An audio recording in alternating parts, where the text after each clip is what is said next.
Oh, say, can you see by the dawn's early light what so proudly we hailed at the twilight's last gleaming, whose broad stripes and bright stars through the perilous fight o'er the ramparts we watched were so gallantly streaming, and the rocket's red glare, the bombs bursting in air, gave proof through the night that our flag was still there.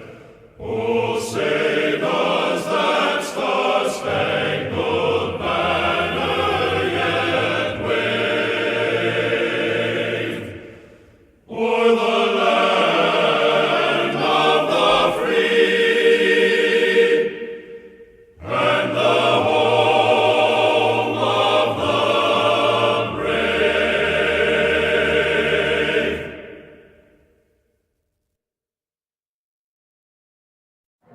You, John Fitzgerald Kennedy, do solemnly swear I, John Fitzgerald Kennedy, do solemnly swear that you will faithfully execute the office of President of the United States that I will faithfully execute the office of President of the United States and will, to the best of your ability, and will, to the best of my ability, preserve, protect, and defend the Constitution of the United States. preserve, protect, and defend the Constitution of the United States. So help you God. So help me God.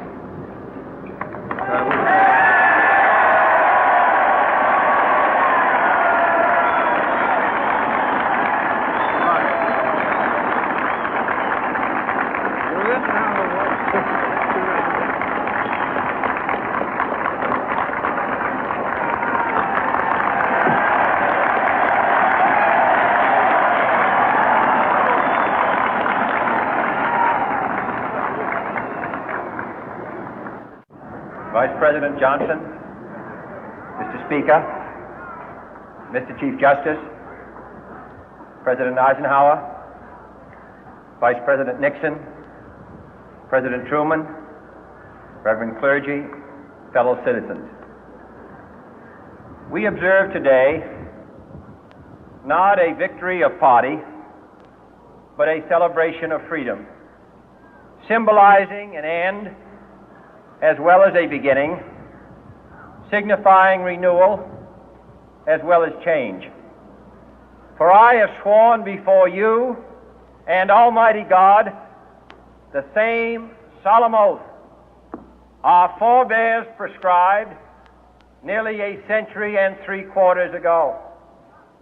The world is very different now, for man holds in his mortal hands the power to abolish all forms of human poverty and all forms of human life. And yet the same revolutionary beliefs for which our forebears fought are still at issue around the globe. The belief that the rights of man come not from the generosity of the state, but from the hand of God. We dare not forget today that we are the heirs of that first revolution.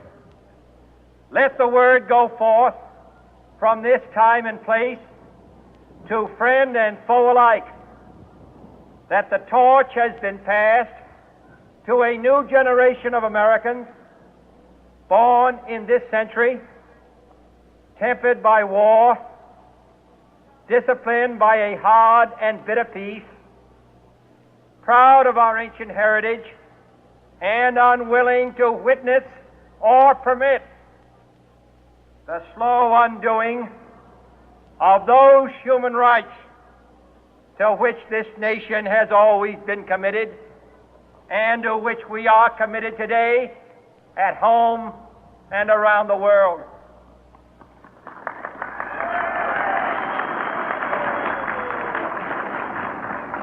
Let every nation know, whether it wishes us well or ill, that we shall pay any price bear any burden, meet any hardship, support any friend, oppose any foe to assure the survival and the success of liberty.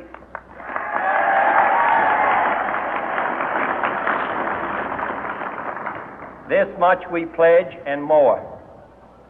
To those old allies whose cultural and spiritual origins we share, we pledge the loyalty of faithful friends.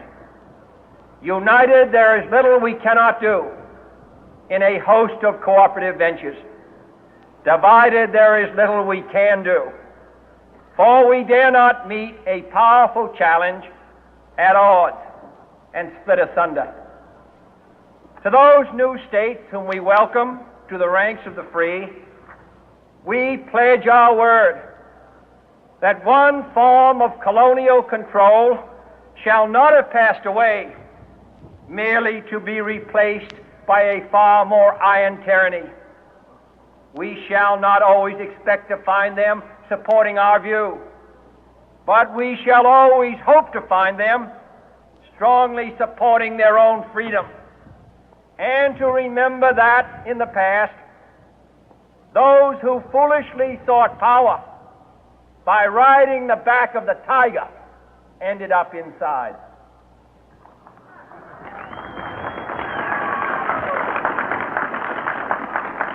To those people in the huts and villages of half the globe struggling to break the bonds of mass misery, we pledge our best efforts to help them help themselves for whatever period is required, not because the communists may be doing it, not because we seek their votes, but because it is right. If a free society cannot help the many who are poor, it cannot save the few who are rich.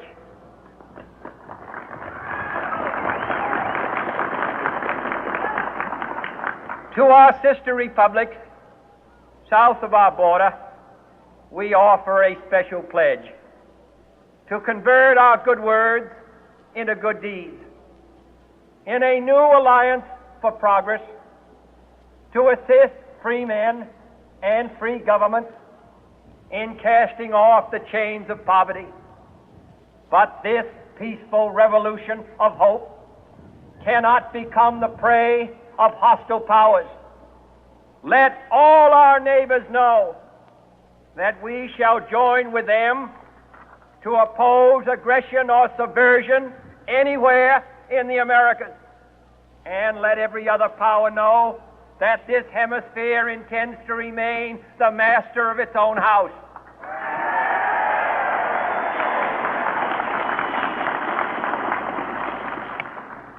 To that world assembly of sovereign states, the United Nations, our last best hope, in an age where the instruments of war have far outpaced the instruments of peace, we renew our pledge of support to prevent it from becoming merely a forum for invective, to strengthen its shield of the new and the weak, and to enlarge the area in which its writ may run.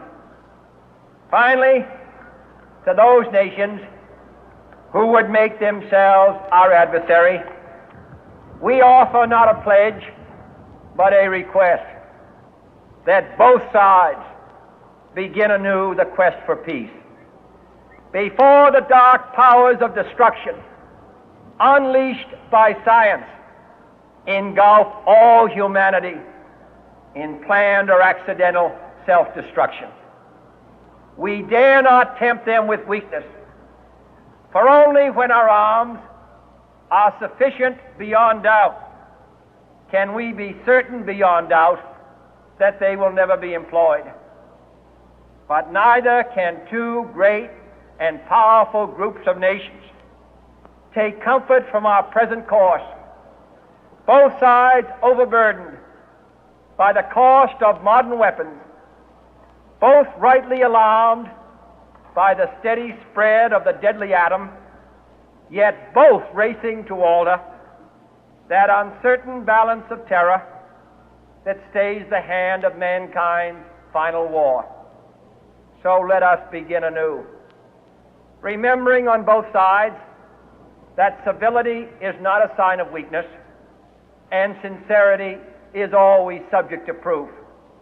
Let us never negotiate out of fear, but let us never fear to negotiate.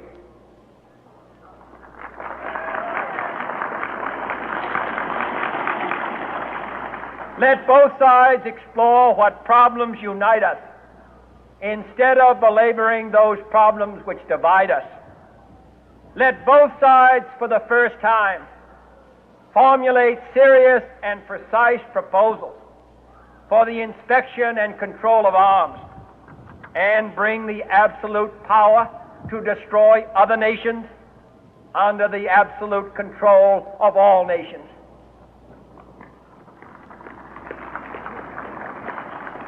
Let both sides seek to invoke the wonders of science instead of its terrors. Together, let us explore the stars, conquer the deserts, eradicate disease, tap the ocean depths, and encourage the arts and commerce. Let both sides unite to heed in all corners of the earth the command of Isaiah to undo the heavy burden and let the oppressed go free. And if a beachhead of cooperation may push back the jungle of suspicion, let both sides join in creating a new endeavor, not a new balance of power, but a new world of law, where the strong are just and the weak secure and the peace preserved. All this will not be finished in the first 100 days, nor will it be finished in the first 1,000 days, nor in the life of this administration, nor even perhaps in our lifetime on this planet. But let us begin.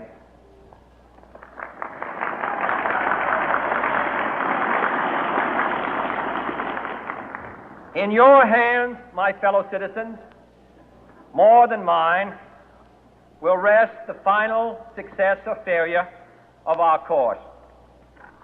Since this country was founded, each generation of Americans has been summoned to give testimony to its national loyalty. The graves of young Americans who answered the call to service surround the globe. Now the trumpet summons us again, not as a call to bear arms, though arms we need, not as a call to battle, though in battle we are, but a call to bear the burden of a long twilight struggle, year in and year out, rejoicing in hope, patient in tribulation, a struggle against the common enemies of man, tyranny, poverty, disease, and war itself.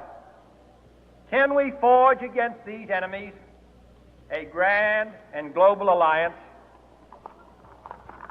north and south, east and west, that can assure a more fruitful life for all mankind?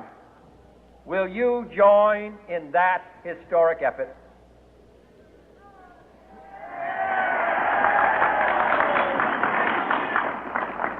In the long history of the world, only a few generations have been granted the role of defending freedom in its hour of maximum danger. I do not shrink from this responsibility. I welcome it.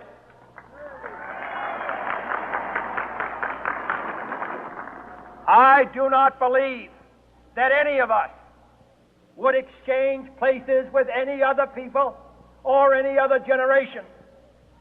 The energy, the faith, the devotion which we bring to this endeavor will light our country and all who serve it. And the glow from that fire can truly light the world. And so, my fellow Americans, ask not what your country can do for you, ask what you can do for your country.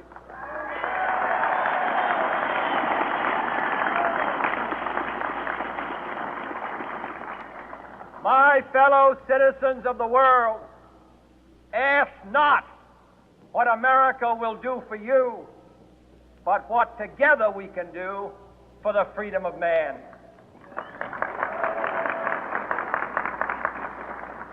Finally, whether you are citizens of America or citizens of the world, ask of us here the same high standards of strength and sacrifice which we ask of you.